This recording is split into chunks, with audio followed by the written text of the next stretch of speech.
ये हमने रिएक्ट के कुछ बेसिक हुक्स कर लिए हैं तो कुछ क्वेश्चन पे आ जाते हैं। तो यहाँ पर आपको क्वेश्चन स्क्रीन में दिख रहा होगा, तो इसका आउटपुट क्या होगा। अगर आप सोच रहे हो कि इसका आंसर होगा 0 या 1 या 1 2 3 4, तो आप कमेंट सेक्शन में मुझे जरूर बताना। पर इसका आंसर जो होगा, आप देख के हैरान हो जाओगे, आंसर होगा इसका 1। और देखो, अगर मैं यहाँ पर रीलोड करता हूँ तो पहले 0 हो रहा है, फिर 1 शो हो रहा है। अब ये 1 हुआ कैसे, क्योंकि हमें पता है कि यूज स्टेट क्या करता है, वो अपनी प्रीवियस की वैल्यू, प्रीवियस स्टेट में जो वैल्यू होती है उसकी वैल्यू को वो अपडेट कर देता है। अगर उसके अंदर हम अपडेट की वैल्यू पास करते हैं तो फिर रेंडर होता है। तो इस हिसाब से तो वैल्यू जो होनी चाहिए थी, इधर 1 होना चाहिए था, और इधर होना चाहिए था 2, इधर होना चाहिए 3, इधर होना चाहिए था 4। अब तक हमने जितनी थ्योरी पढ़ी है उसके हिसाब से तो आंसर ये होना चाहिए था, पर ऐसा नहीं हुआ। वो इसलिए नहीं हुआ, देखो जब भी आप कंपोनेंट रेंडर करते हो, ठीक है, कंपोनेंट रेंडर हो गया, सब चीज़ अपनी जगह फिट हो गई, सब रन हो गया, यूज इफेक्ट कमिट होने के बाद, मतलब आफ्टर डोम रेंडर ये वर्क कर, ठीक है, आफ्टर डोम रेंडर या फिर पेंट, या फिर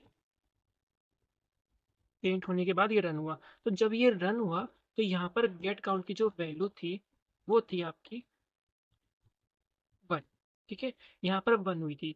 अब 1 होने के बाद यहाँ पर आया आपका सेट काउंट के अंदर, सॉरी 1 नहीं, 0 थी, 0, यहाँ पर 0 है ना, 0 0 थी।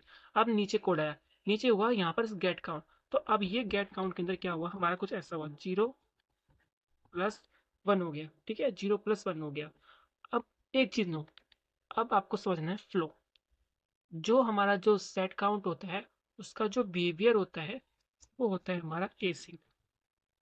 इसका मतलब, इसका मतलब रेंडरिंग के दौरान या कोडिंग के फ्लो के दौरान अगर कोई स्टेट अपडेट हो रही है तो उसका इफेक्ट तब तक रन नहीं होगा जब तक वो पूरा, जितने भी सारे इसके अंदर स्टेट्स है वो कंप्लीट ना हो जाए। अब इसका मतलब क्या हुआ, इसका मतलब ये हुआ कि जैसे यहाँ पर वैल्यू 0 गई, काउंट की वैल्यू 0 हुई, 0 प्लस 1 हुआ, कुछ ऐसा हुआ, ठीक है।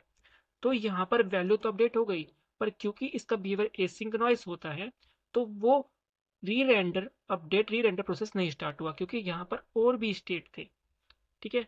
तो अब उसके बाद क्या हुआ, यहाँ पर तो अगर जब वैल्यू आपकी अपडेट हुई नहीं, यहाँ पर री रेंडर ट्रिगर हुआ ही नहीं, तो यहाँ पर हमें 1 मिलेगा ही नहीं।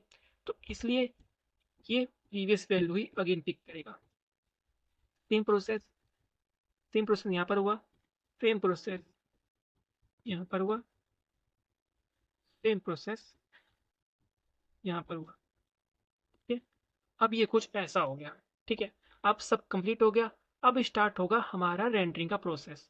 अब देखो, जैसे ही सेट काउंट के अंदर जो कि यूज स्टेट का फंक्शन है एक वैल्यू चली जाती है, तो रिएक्ट क्या करता है, इन सबको एक एक करके, जैसे भी ये प्रोसेस हो रहे थे साथ में रिएक्ट एक एक एक करके क्या कर रहा था, इन सबको क्यू में डाल रहा था। मतलब जब यहाँ पर 0 1 हुआ तो फिर इसने क्यू को डाला, फिर यहाँ पर एक और हुआ, फिर यहाँ पर एक और हुआ, फिर क्यू में डाला, फिर एक और हुआ, फिर क्यू में डाला, फिर एक और हुआ, फिर क्यू में डाल दिया। अब एक एक करके सारे क्यू में चले गए, ठीक है।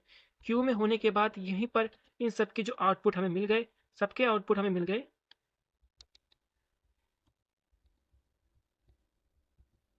सबके आउटपुट में 1 मिल गया, ठीक है, 1। अब जैसे ही आउटपुट 1 मिल गया, रिएक्ट के अंदर कंपेयर हुआ, सबका आउटपुट 1 आ रहा है तो रिएक्ट में कंपेयर स्टार्ट हो गई, बैचिंग।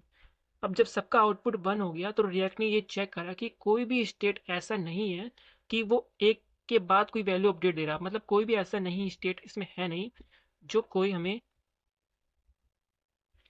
2 दे रहा है, 3 दे रहा है, 4 दे रहा है, ऐसा कोई स्टेप नहीं दे रहा, सारे हमें एक ही दे रहे हैं। तो इसलिए रिएक्ट ने फाइनल रिजल्ट 1 चूज करा।